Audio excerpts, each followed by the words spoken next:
Bonjour, aujourd'hui c'est une petite vidéo astuce, celle qui pourrait vous simplifier la vie ou en tout cas vous permettre de trouver une solution à une situation un petit peu délicate, à savoir rabattre des mailles quand en réalité il nous reste un bout vraiment très court, tellement court que je vais vous montrer que c'est même possible d'envisager de rabattre ces mailles à l'aide d'un crochet avec simplement un reste de fil de, allez, 5 cm. La preuve, je coupe. Donc on est bien d'accord, il me reste vraiment qu'un tout petit bout. Hein, allez, 7 cm. Pour cela, il vous faut un crochet de la même taille que l'aiguille. Là j'ai un 3,75, mes aiguilles sont du 3,75 aussi. Il faut commencer par un début de rang opposé au bout qui reste. Alors soit vous avez comme moi une aiguille circulaire et dans ces cas-là vous basculez toutes vos mailles sur l'autre aiguille.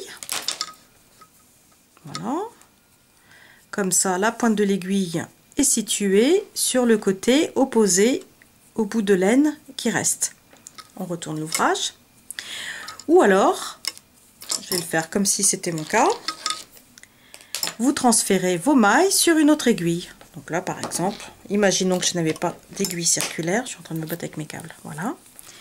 On transfère tout sur l'autre aiguille. Voilà. C'est le seul petit inconvénient, on va dire. Donc si vous avez beaucoup de mailles, c'est un peu long. Mais si vous avez beaucoup de mailles, il y a de fortes chances que vous travaillez sur des circulaires. Parce qu'elles permettent de travailler avec des ouvrages très nombreux sans perdre ses mailles. Voilà, donc là on va dire que j'ai transféré. Vous voyez, ça m'a pas pris tant de temps que ça. Donc mon bout est à l'opposé. Je retourne mon ouvrage pour l'avoir dans le bon sens. Donc la pointe de l'aiguille dans ma main gauche vers la droite. Je prends mon crochet.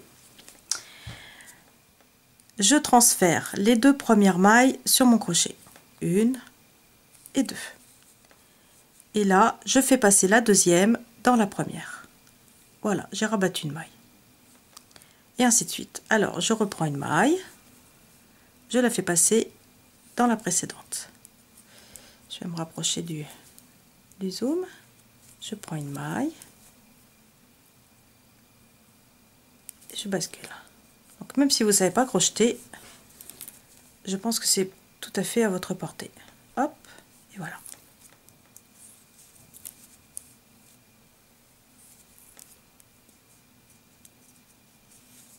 Voilà, je prends une maille et je la passe dans la précédente.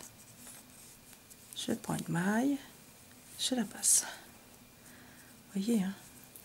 Donc si vous ne savez pas crocheter, donc la boucle, vous la prenez bien ici, dans le bec du crochet. Vous tournez le crochet, hop, et vous le passez dans la boucle.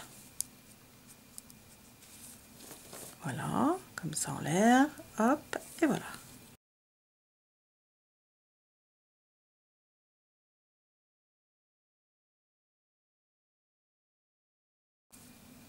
Ah oui, c'est vrai que je tricote pas ma dernière maille, moi.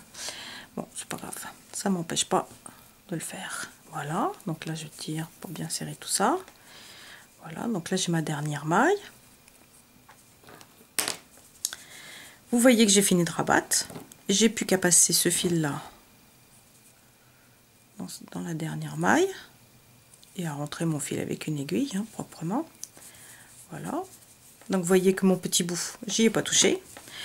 Voici ce que ça donne.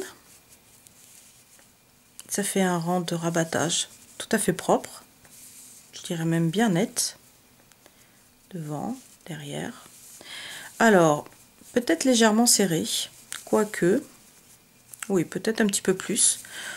Donc, je pense pas qu'en prenant un crochet plus gros, ça changera quoi que ce soit, puisqu'en fait, on n'utilise pas de laine. Il faut éventuellement travailler son dernier rang avec une aiguille plus grosse pour avoir des mailles plus grosses et donc un rang de rabattage un peu plus souple.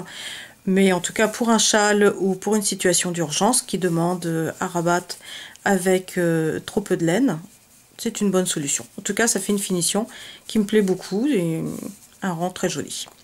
Voilà, et bien écoutez, j'espère que cette petite astuce vous aura intéressé, vous apportera une solution dans une situation un peu délicate, ça peut arriver. Et je vous dis à très bientôt. Au revoir.